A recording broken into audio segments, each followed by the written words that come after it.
से टार्चर किया जा रहा है। ये षड्यंत्र के सूत्रधार जो है हमारे गेस्ट हाउस को लेकर के हमें ये कहा कि हम भूमाफिया हैं और 3 बीघे जमीन वाली महिला कैसे भूमाफिया हो सकती है, और आज से नहीं पता है, ये पिछले 2 सालों से पता।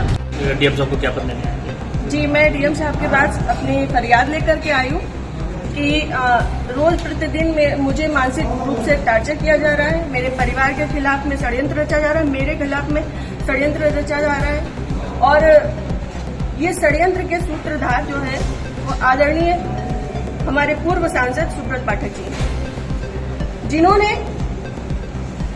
हमारे गेस्ट हाउस को लेकर के हमें ये कहा कि हम भूमाफिया हैं। मैं आप सब लोगों को ये बात को अवगत करा देती हूँ कि हमारी जितनी भी जमीनें हैं 35-40 बीघे से ज्यादा जमीन नहीं, और जिसमें हम मेरे खुद के नाम पे सिर्फ 3 बीघे जमीन है, और 3 बीघे जमीन वाली महिला कैसे भूमाफिया हो सकती है।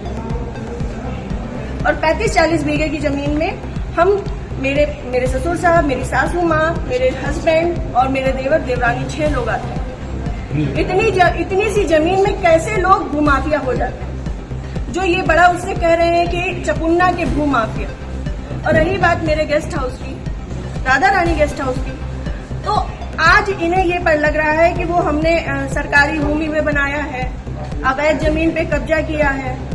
तब क्यों नहीं लग रहा था जब 5 साल से उसी में दावतें खा रहे थे, भारतीय जनता पार्टी की मीटिंगें कर रहे थे, हमारा पैसा खर्च करवा रहे थे, रोज मीटिंगें हो रही थी, तब क्यों नहीं ये आपको लगा? आप पूर्व सांसद के ऊपर एक आरोप लगा रहे हैं। बिल्कुल, आप भी बीजेपी के कार्यकर्ता? मैं बीजेपी की कार्यकर्ता हूँ और बीजेपी में ही काम करती हूँ शुरू से लेके लास्ट तक, जब तक मेरा जीवन मुझे अलाउ करेगा, जब तक ये कन्नौज के नेता मुझे सहज भारतीय जनता पार्टी में रहने देंगे, तब तक मैं भारतीय जनता पार्टी की ही सदस्य हूँ।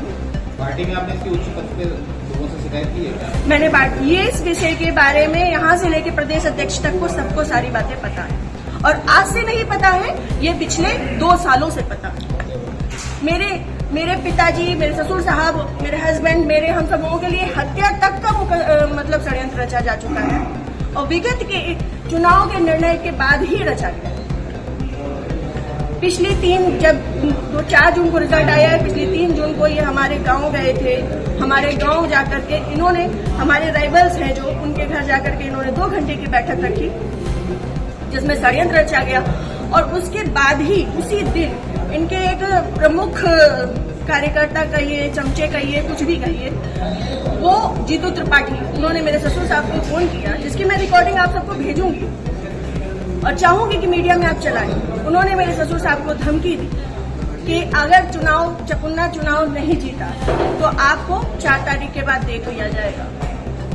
उसके बाद से ये सारा षड्यंत्र रचा गया। क्या चुनाव हरवाने में आपका भी श्रेय जाता है? मैं भारतीय जनता पार्टी तरीके से वो आरोप लगा रहे हैं क्या? वो कुछ भी कहे, वो तो ये भी कह रहे हैं कि भाई नेहा त्रिपाठी ने 20 लाख रुपए ले लिए थे सपा से।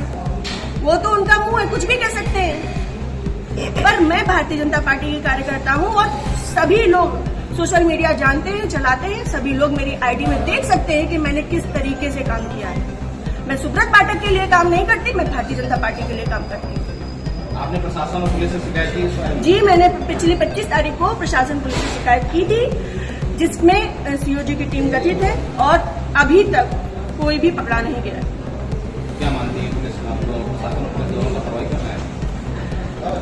संभवतः हो सकता है, क्योंकि जिस हिसाब से अब दिन बीतते जा रहे हैं तो मेरा भी सब्र का पैमाना टूटता जा रहा है, और मुझे, मेरे परिवार को बहुत ज्यादा खतरा है इन लोगों से जो हमारे दुश्मन हैं। क्योंकि सुब्रत पाठक जी ने, हमारे जो राइवल्स हैं, सभी आजीवन कारावास के मुजरिम में, सभी आजीवन कारावास के मुजरिम में, मैंने इसमें लिख के भी दिया है।